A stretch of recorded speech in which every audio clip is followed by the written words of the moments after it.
नमस्कार, one India Hindi में आपका स्वागत है। आज किसान आंदोलन का 48वां दिन है। केंद्र सरकार और किसानों के बीच 8वें दौर की बातचीत भी बेनतीजा रही। किसान संगठन जहां तीनों कानूनों की वापसी की अपनी जिद पर अड़े रहे, तो वहीं सरकार की तरफ से यह कहा गया है कि वे कानून में संशोधन को तैयार है। अब सरकार और किसान संगठनों के बीच अगली वार्ता 15 जनवरी को होगी। इस बीच सुप्रीम कोर्ट में भी इस मामले पर सुनवाई जारी है। सोमवार को लंबी बहस के बाद सुनवाई मंगलवार तक के लिए टाल दी गई। अब सुप्रीम कोर्ट मंगलवार को आदेश जारी करेगा। कोर्ट ने इस मुद्दे को सुलझाने के लिए कमेटी बनाने का आदेश दिया है, जिसके लिए मोदी सरकार और किसान संगठनों से नाम मांगे गए हैं। सुप्रीम कोर्ट ने सुनवाई के दौरान केंद्र सरकार को जमकर फटकार लगाई है। केंद्र सरकार की ओर से अटॉर्नी जनरल के वेणुगोपाल मौजूद थे, जबकि किसान संगठन की ओर से वरिष्ठ वकील दुष्यंत दवे मौजूद थे। मामले की सुनवाई chief justice S.A. Bobde, justice Bopanna और जस्टिस राम सुब्रमण्यम की बेंच ने की। सुनवाई के दौरान दोनों पक्षों में जमकर बहस हुई। तो चलिए आपको कोर्ट में क्या-क्या हुआ वो बताते हैं। पूरे आंदोलन से निपटने और हल तलाशने में सरकार की नाकामी पर सुप्रीम कोर्ट ने नाराजगी जताई और कहा कि हम आपसे बहुत निराश हैं।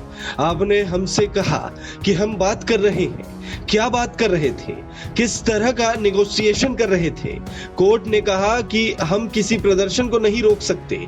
कोर्ट ने यह भी कहा कि जरूरत पड़ी तो टुकड़ों में आदेश जारी करेंगे। सुप्रीम कोर्ट ने यह भी कहा कि सुनिश्चित हो कि प्रदर्शन में कोई हिंसा या ब्लड बाथ न हो। CJI ने कहा कि अगर जाने अनजाने में कुछ भी गलत होता है तो इसके लिए सभी जिम्मेदार होंगे। किसी भी क्षण छोटी सी चिंगारी से हिंसा भड़क सकती है।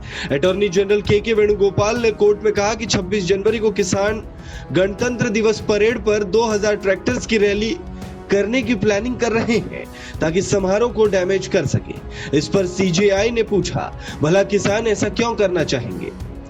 चीफ जस्टिस ने आगे कहा, हम ये नहीं कह रहे हैं कि आप कानून को रद्द करें। हम बहुत बकवास सुन रहे हैं कि कोर्ट को दखल देना चाहिए या नहीं। हमारा उद्देश्य सीधा है कि समस्या का समाधान निकले। हमने आपसे पूछा था कि आप कानून को होल्ड पर क्यों नहीं रख देते।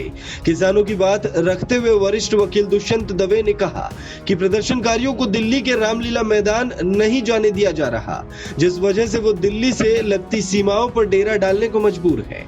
उन्होंने साफ किया कि किसी भी तरह से आंदोलन को हिंसक बनाने में किसानों की दिलचस्पी नहीं है।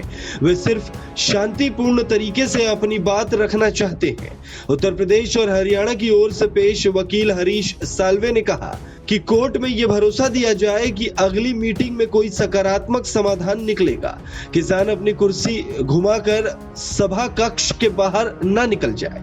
कोर्ट ने कहा कि आपकी ये दलील तो ठीक है, लेकिन इस परिस्थिति में ये वाजिब नहीं है। इस खबर में फिलहाल इतना ही। तमाम अपडेट्स के लिए बने रहिए वन इंडिया हिंदी के साथ।